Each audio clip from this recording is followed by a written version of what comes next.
Everything else you see in Kenya in terms of development, like even the Talanta Stadium, is also not part of the 12 trillion debt.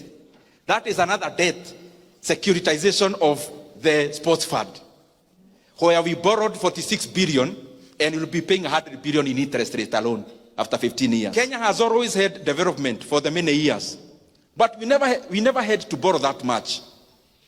President Kibaki did a lot of development. He borrowed only 1.2 trillion for 10 years. Where is the 1.2 trillion we are borrowing every year going? To make the matter worse, everything you see with your eyes happening in Kenya now, in terms of development, what you can see, for example, the expansion of this Keno-Marua Road, is not even part of the 12 trillion borrowed. Is another loan on the side called fuel levy securitization. Everything else you see in Kenya in terms of development, like even the Talanta Stadium, is also not part of the 12 trillion debt.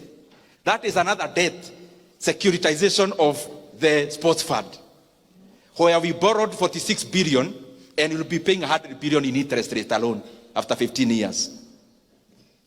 Even the expansion of Nairobi-Nakuru Road is also not part of the 12 trillion you have borrowed. That is NSSF money being used as a PPP to build that road. I request those who are in government, you have already borrowed 1.2 trillion every year.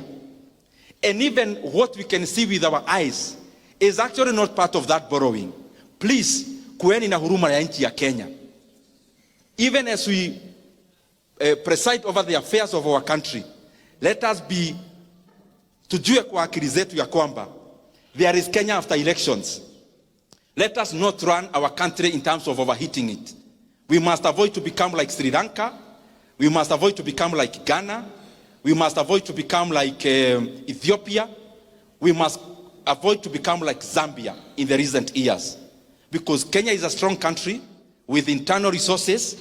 This issue of profligate borrowing must come to an end.